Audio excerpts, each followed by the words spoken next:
You're watching News Central Television here on News Now. We bring to you the latest stories from across the continent. I'm Joe Hanson. Let's take a look at the top stories for this hour.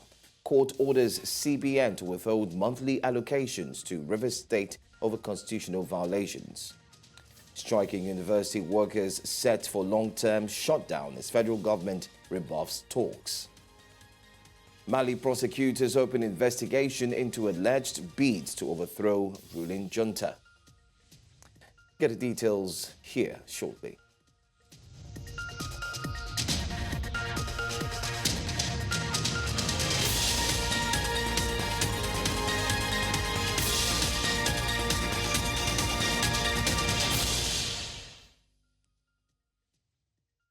Let's begin the news with updates in education sector. The Joint Action Committee, JAC, of the Non-Academic Staff Union of Educational and Associated Institutions and the Senior Staff Association of Nigerian Universities has said that the ongoing strike is a long-term battle involving vice-chancellors, bursars and registrars.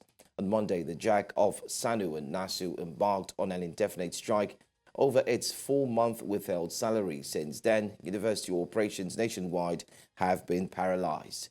SANU National President Mohammed Ibrahim on Wednesday said that university leaders, including top executives, have not received pay for 4 months, prompting a total shutdown until payments are resolved.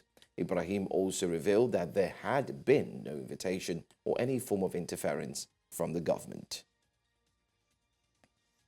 Away from education, Nigeria's Senate has confirmed the nomination of 7 ministerial nominees submitted by President Bola Ahmed Tinubu for confirmation. This was after the Senate grilled the nominees on their competencies and capacity to serve as ministers of the Federal Republic of Nigeria. Our correspondent Amadine Uyi reports. The screening exercise was one many citizens of the country have looked up to. The nominees whose names had been submitted by President Bola Tinubu to the Senate for screening following the recent reshufflement of cabinet ministers. One member of parliament commended the president for attaching portfolios to the names to enable the parliament ask far-reaching questions bordering on the competencies of the nominees. We have on the floor of this Senate always sought that a president sending nominees to the floor must attach it with the portfolios. Today, we are seeing that the president has started by letting us know in the portfolios of those that will go to the different areas, and that is commendable.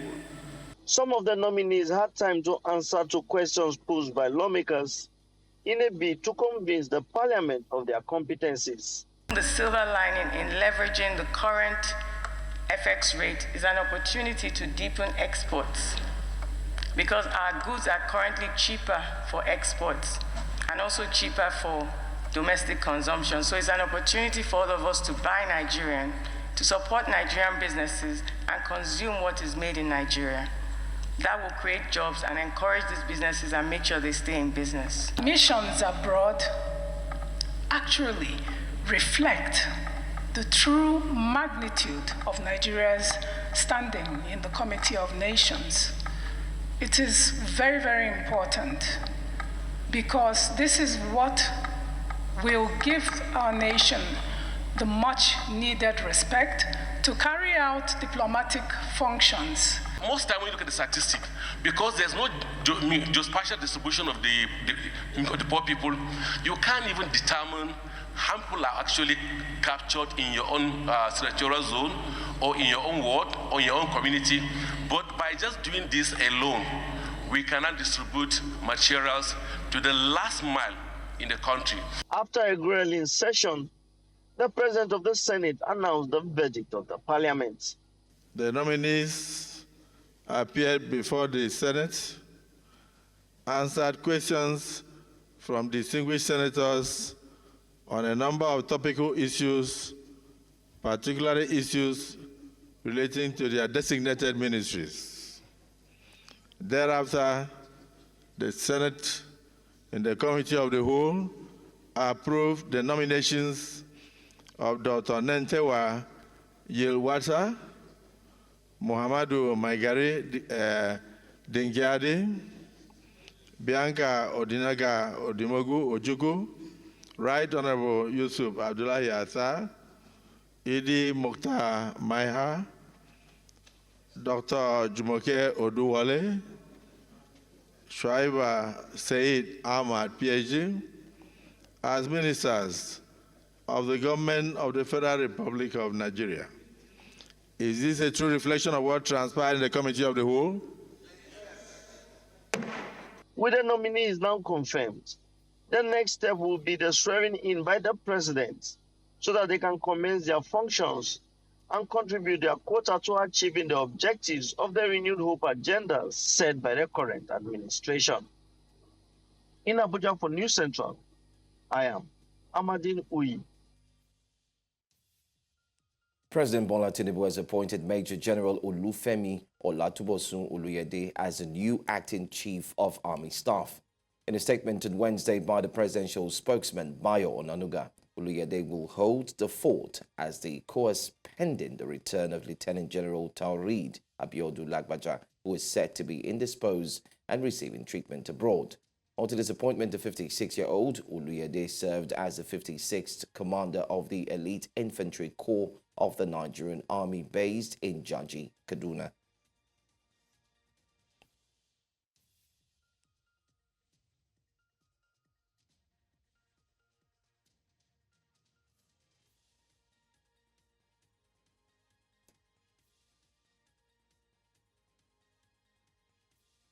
The Federal High Court in Abuja has blocked the Central Bank of Nigeria from releasing monthly allocations to Rivers State. Justice Joyce Abdul Malik ruled that Governor Siminalayi Fubara's submission of the 2024 budget to an unauthorized four-member Rivers House of Assembly breached constitutional protocols. Describing the fund disbursements as a constitutional somersault, the judge deemed Fubara's budget implementation a significant violation of the 1999 Constitution. Consequently, the court ordered the central bank, the accountant general, and banks like Zenith and Access to prevent the Rivers State government from assessing funds from the Consolidated Revenue and Federation account.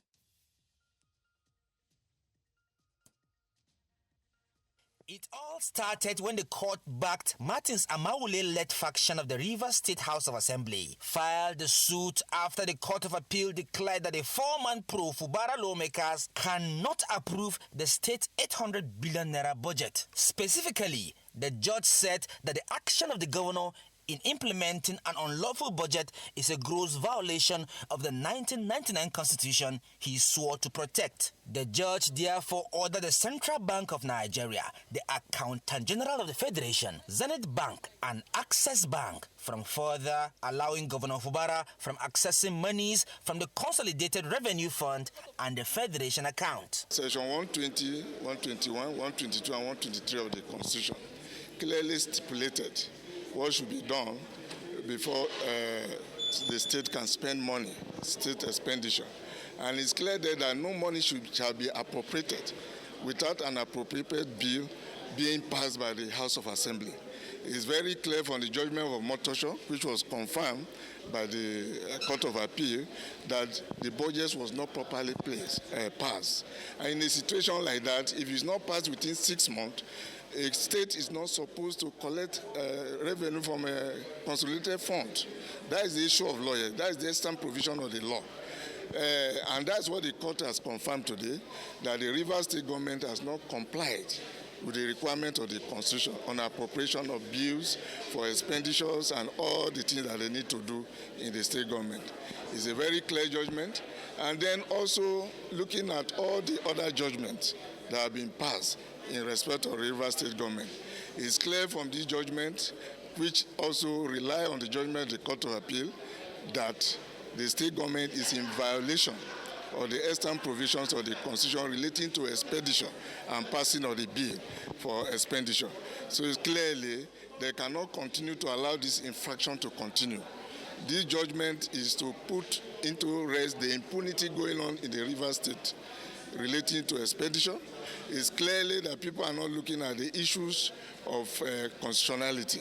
People goes on the air to talk about attempt by the court to rein in on constitutionality. Today, this judgment is to rein in unconstitutional behavior of the governor going on in the state, and in the judgment were delivered. And we are going to implement the judgment. We are going to serve the necessary agencies, the Central Bank of Nigeria, and other agencies who are supposed to give authority to spend money. The judgment presents a new twist to the feud between the Rivers State Governor and the Minister of the Federal Capital Territory, Nelson Wike, which has currently pitched lawmakers at the Rivers State House of Assembly against each other. In Abuja for News Central, I am Emmanuel Bagudu. Meanwhile, Rivers State Governor Siminalayi Fubara has downplayed concerns over a federal high court order restricting the state's financial allocations. Speaking at a Thanksgiving service marking his administration's resilience amid political challenges, Fubara promised to continue paying contractors, workers and council chairmen despite the court's decision. He encouraged supporters to remain steadfast, noting the administration's achievements, including local government elections and ongoing projects across Rivers State. We have journeyed so far. We have taken the most difficult part of this struggle. There is nothing that is happening now that is not surmountable. I want you to know that. So you need to praise up and be strong. Nothing has happened. We are still complete. We are still intact. Let me tell you, they said we are not going to last for 1 week. We are here. We have done 1 year plus. We're also doing 1 year anniversary of the attempt. Today, we have the local government chairman sitting with us. They said commissioners should resign immediately so that we'll be crippled. Today, we have more than 23 commissioners. They said they are not going to do anything. We want to frustrate them in a program in USD. They said, we are going to make them, they don't succeed. By the special grace of God, we have embarked on projects that are touching the life of Rivers State. So you don't need to bother about the story. The political crisis within a state has centered largely around the legislature, with 27 lawmakers loyal to the former governor. And now FCT Minister Nyesom Wike slugged in for control of the state with the governor Siminalayi Fubara and his own loyalists. On the eve of plots to impeach the governor a year ago, there was a fire outbreak linked to arsonists at the state's legislative complex. The next day, October 30th, 2023, the pro-Wike lawmakers did go ahead with a planned impeachment of Governor Siminalayi Fubara.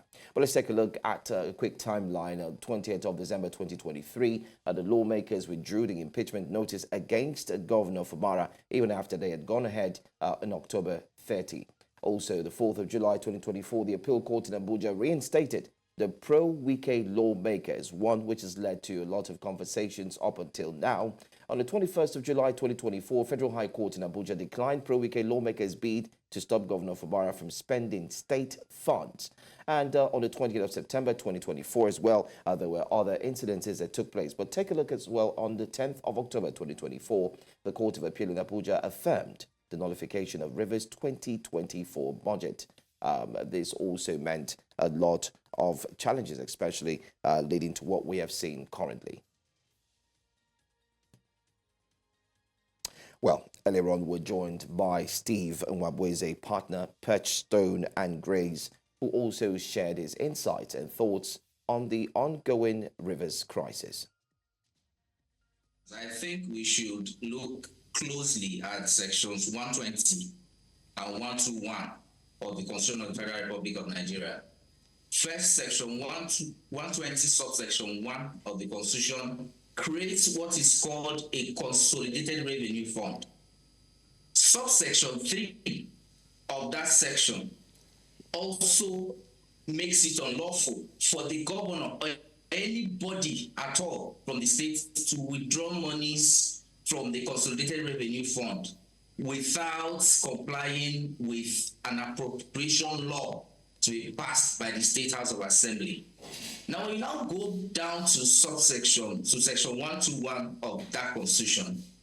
It obliges the governor to present before the State House of Assembly before the commencement of any financial year the estimates for the following year's budget. So obviously, the Constitution could not have intended a fragmented House of Assembly.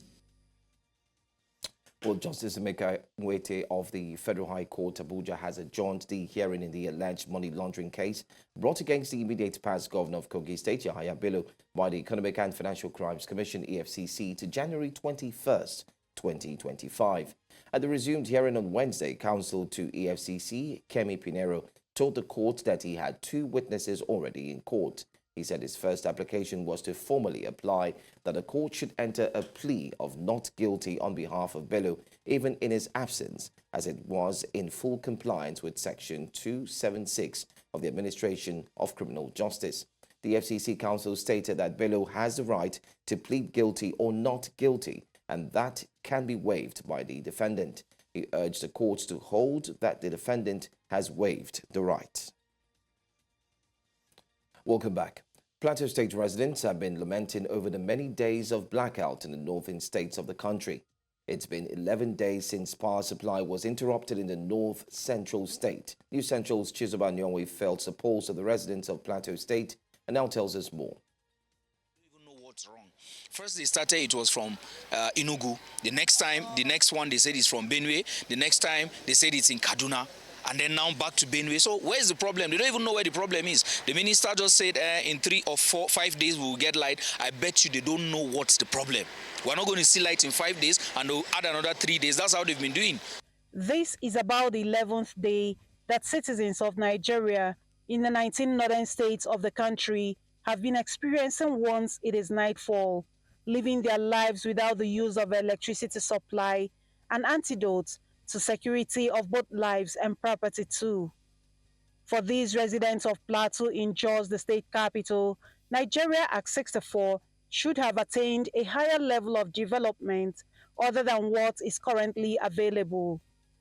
As if the present harsh economy isn't enough, businesses are being halted as much as their drivers are fast losing hope in the government of the day, except for a few people who can afford the exorbitant prices of petrol to operate their generating sets. 10 days without light. It's very terrible. Have you ever think about the people in the hospitals, people on oxygen? That means everything will double or triple because they have to now run on generators. We're already in difficulties. There is fuel scarcity, the fuel has been increased, the tariff of the light has even been increased, and people don't have light. Talk about businesses. The common people are suffering. This thing has affected me badly. My laptop I cannot charge. I have to go to somewhere. Sometimes I stay overnight. If I get because of this light issue, I have to go to somewhere maybe close to my area to charge my laptops and my phones.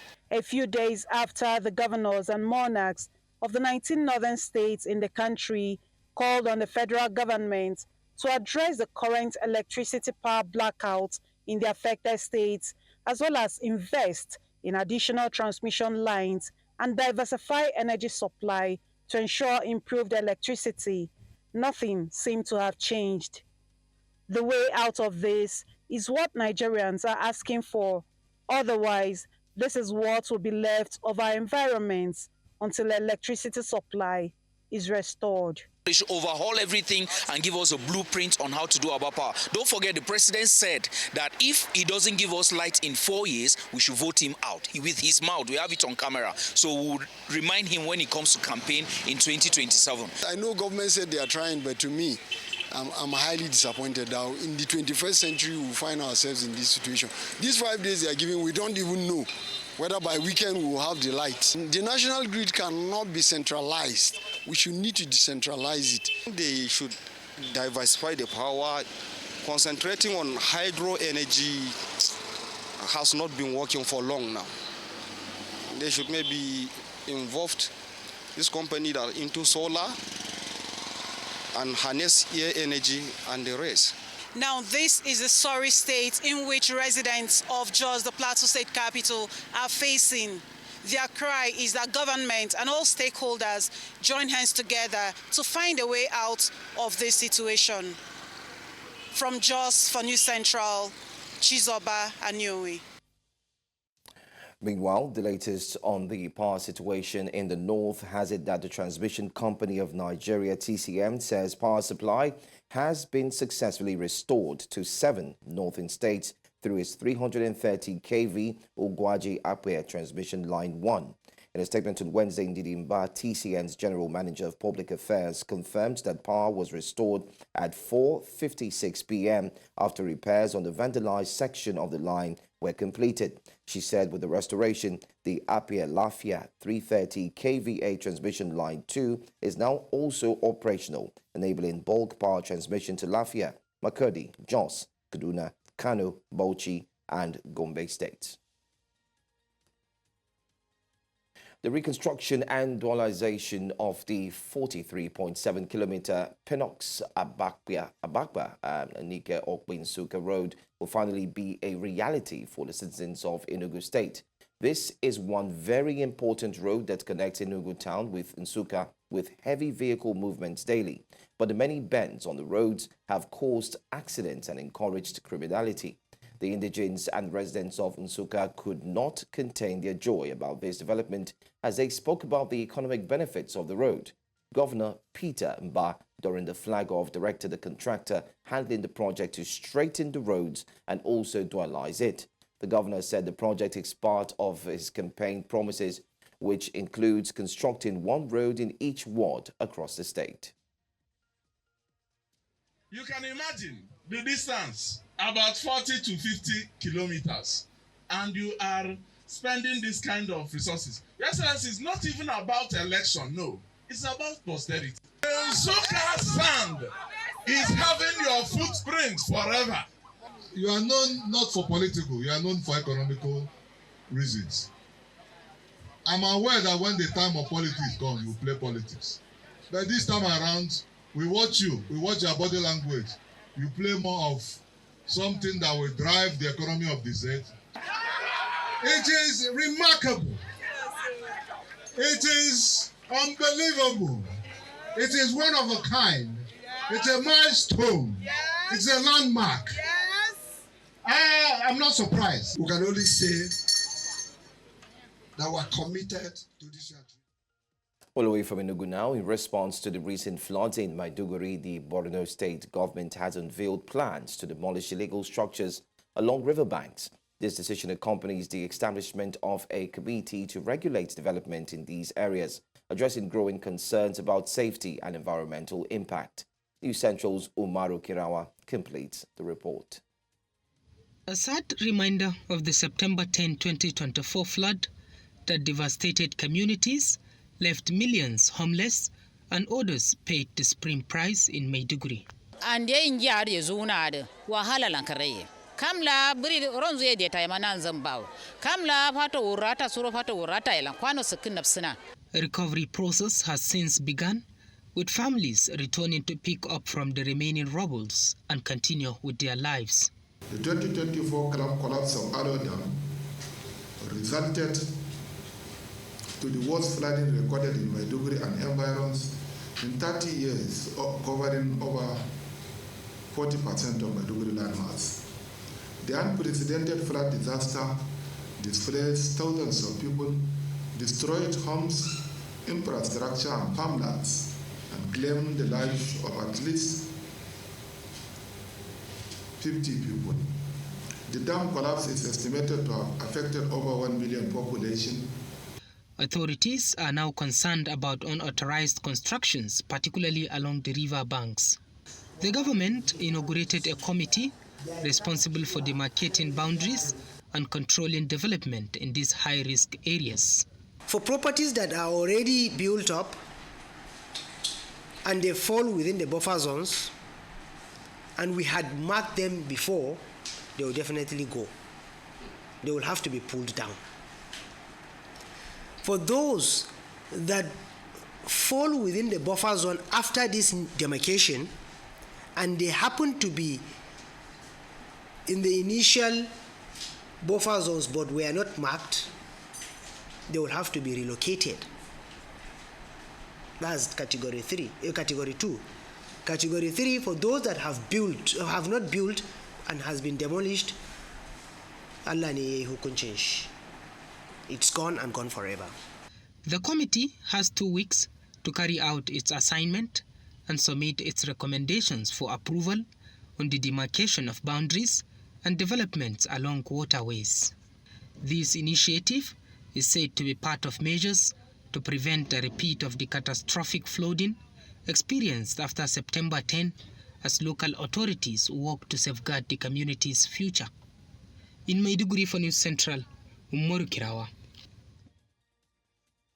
2 Nigerian boys trafficked to Ghana who were rescued Tuesday following the efforts of News Central are scheduled to appear in court tomorrow, where they will recount their harrowing experience. Speak with News Central's investigative correspondent Marshal Onoye earlier Wednesday. The boys shared how their search for greener pastures and aspirations of finding acting roles led them into a situation of enslavement. Daniel and Zil detailed the circumstances that compelled them to travel to Ghana, highlighting the dangers of human trafficking in their quest for a better life. I didn't leave on my own accord because I was laid off from my former place of work because I was sick for days. So they laid me off thinking I was not a serious person after bitterly explaining to them what really happened. So the sole purpose of me coming here to Ghana was just to help my mom, to assist my mom because she's actually a widow and she has nobody. My dad died 3 years ago, so she needed I needed to man up to help the family also. So that was what led to my decision in coming to Ghana. Which after he had paid our transport to Ghana, he had us blindfolded, then brought to the house. Then from day one, we've been beaten severely and till we find ourselves here today. I'm really, really grateful to News Central and the Ghanaian police for helping us to bringing us to this very place today. I'm really grateful to them, and I pray that when I go back to Nigeria, I'll be able to see something I can do to assist my mom.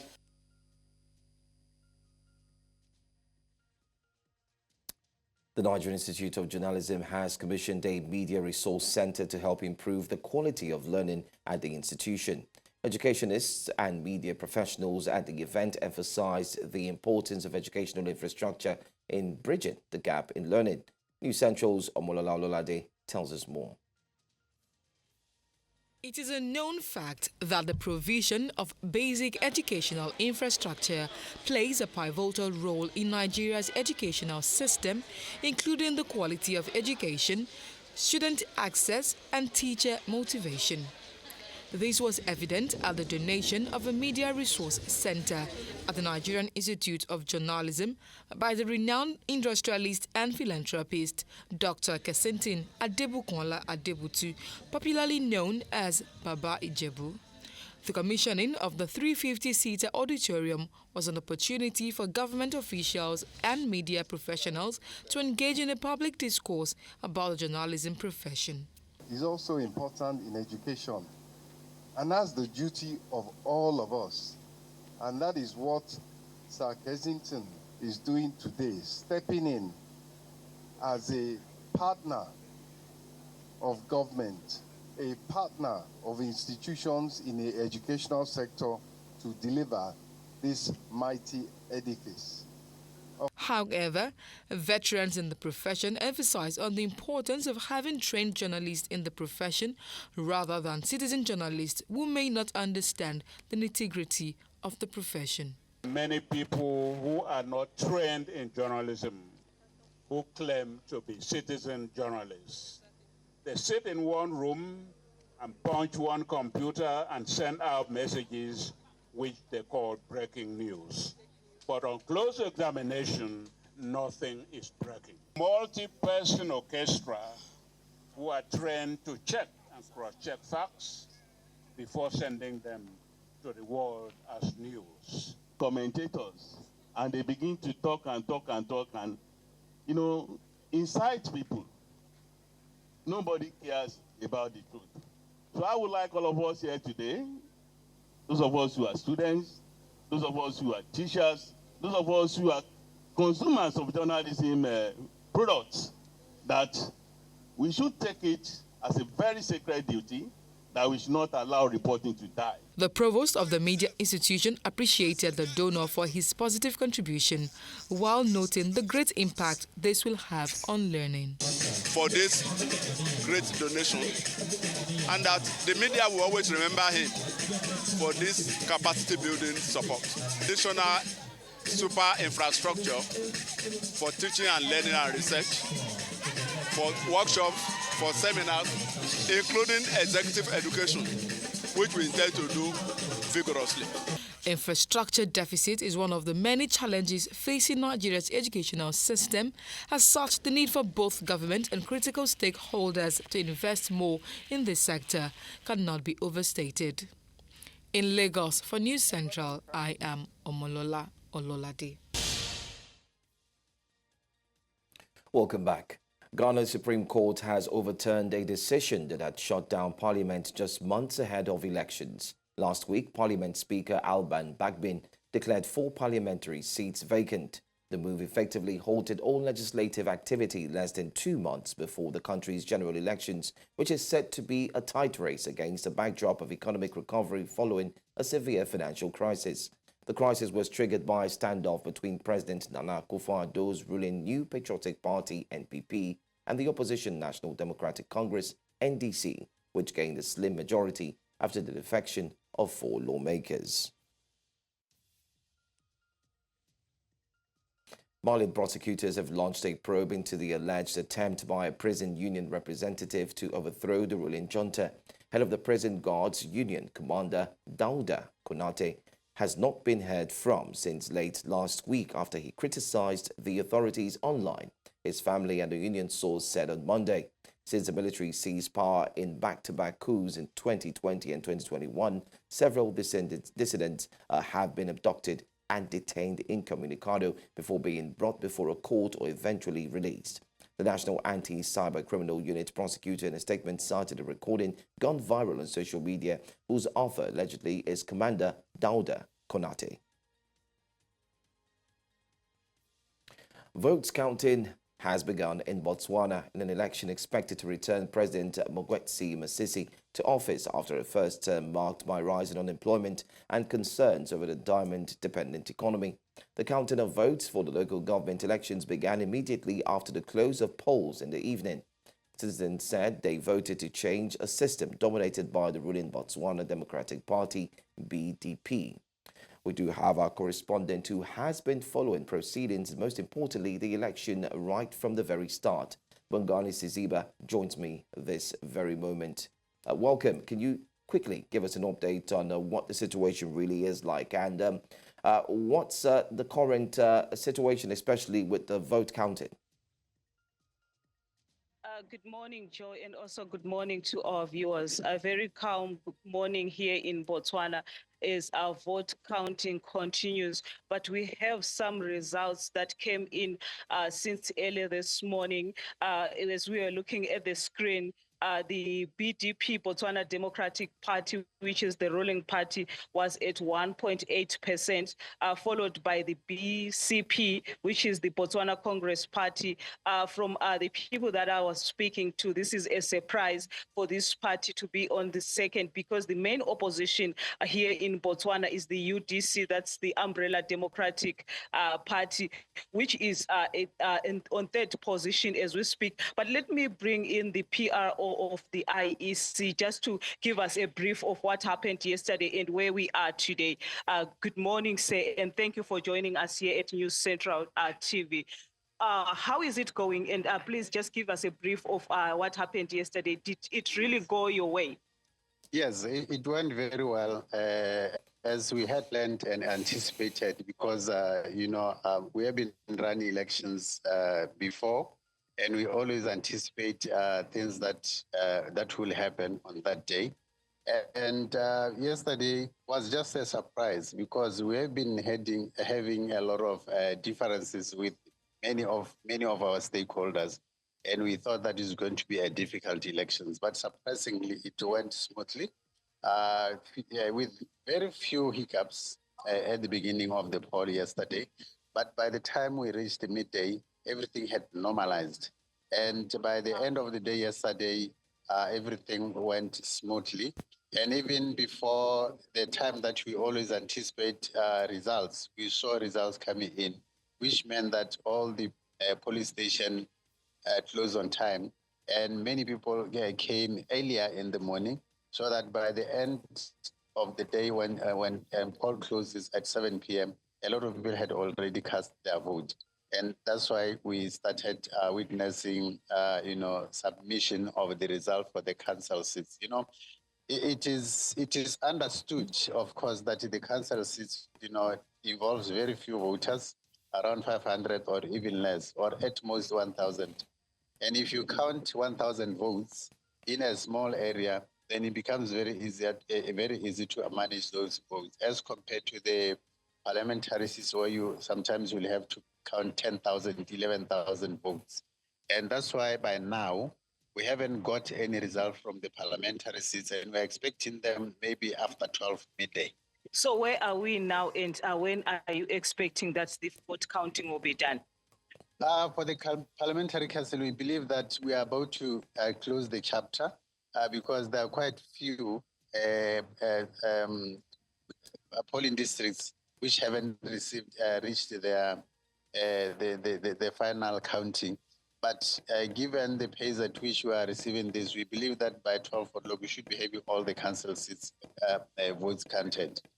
Thank you so much, Sey, for joining us. That was the PR of the IEC talking to us about the vote counting and how it's going on so far.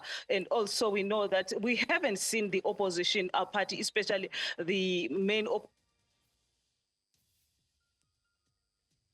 opposition party we've been looking for. We have tried all we could, but I will still continue to give our viewers the update of the Botswana elections. It's back to you, Joe, in the studio now.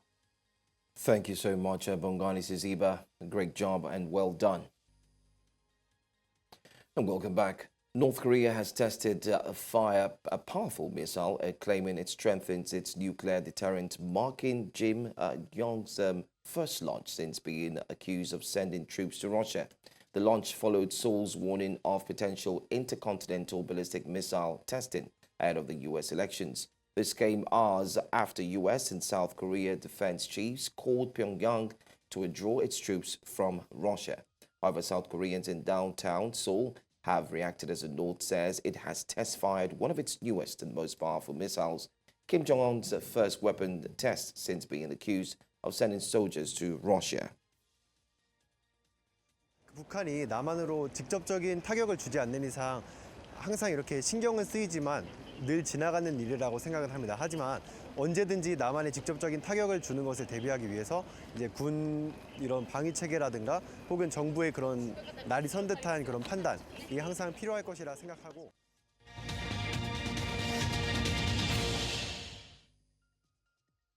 The 2024 Annual Directors Conference opened Wednesday in Lagos with the theme Good Governance as a Catalyst for Economic Recovery, Growth and Development.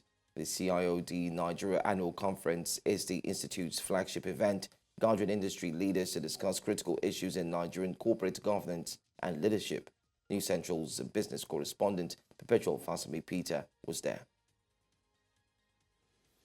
The 2024 Chartered Institute of Directors annual event aims to explore and leverage the critical role of good governance in driving economic renewal, fostering growth and promoting inclusive development across Nigeria. The one of the two-day event featured a keynote address, several speeches and panel sessions. Good governance is not merely a concept, but essential to achieving our desired development by embracing transparency, accountability, and effective leadership. In line with the theme of the event, the speakers also emphasized that transparency and accountability are crucial for good governance. As leaders, we recognize that good governance is more than just mere obligations. It is an economic imperative. It is key to unlocking our national potential. The importance of this conference cannot be overstated, particularly at a time when the need for sound governance and leadership is crucial to our nation's economic recovery, growth, and development. On the part of the keynote speaker, he averred that Nigeria needs not just good governance, but good democratic governance, anchored on constitutionalism, rule of law, and within the confine of moral and ethical conduct. Concept of good governance need to be reformulated in our own context to recognize the role and responsibility of government and to ensure that governance is democratic, is inclusive, is participatory, and it is focused on not only growing a national economy, but ensuring that the benefits of growth are appropriately distributed in order to address the fundamental needs and the aspirations of citizens. To emphasize the role of good governance in economic recovery, the conference featured 2 plenary sessions, effective leadership and good governance amidst uncertainty, and digitalization and governance. While these discussions have been insightful, what remains to be seen is how they can lead to tangible changes in the society. In Lagos, for News Central, I am Perpetua Fasami Peter.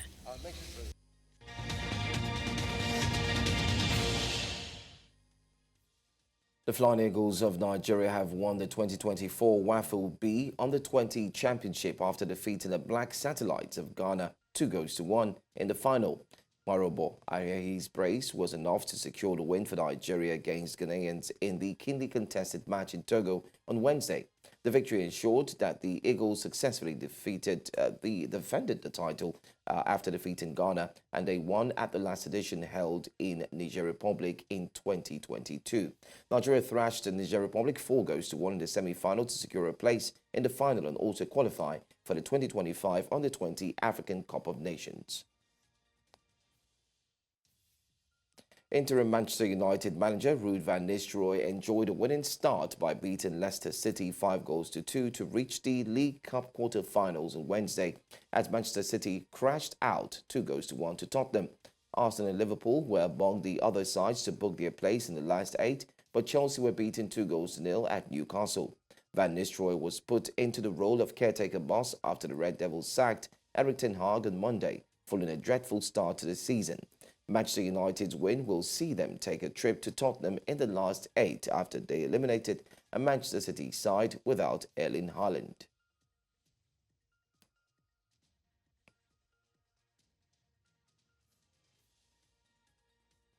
And that's all we have for you this hour. But before we go, a quick look at some of the major stories.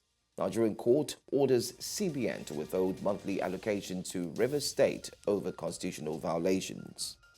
Strike in university workers set for long-term shutdown as federal government rebuffs talks. Mali prosecutors open investigation into alleged bid to overthrow ruling junta. You can watch News Central TV live on DSTV channel 422, on Star Times channel 274, Limex, Open Havens, and Avo TV as well. Don't forget you can also stream on YouTube and on Facebook.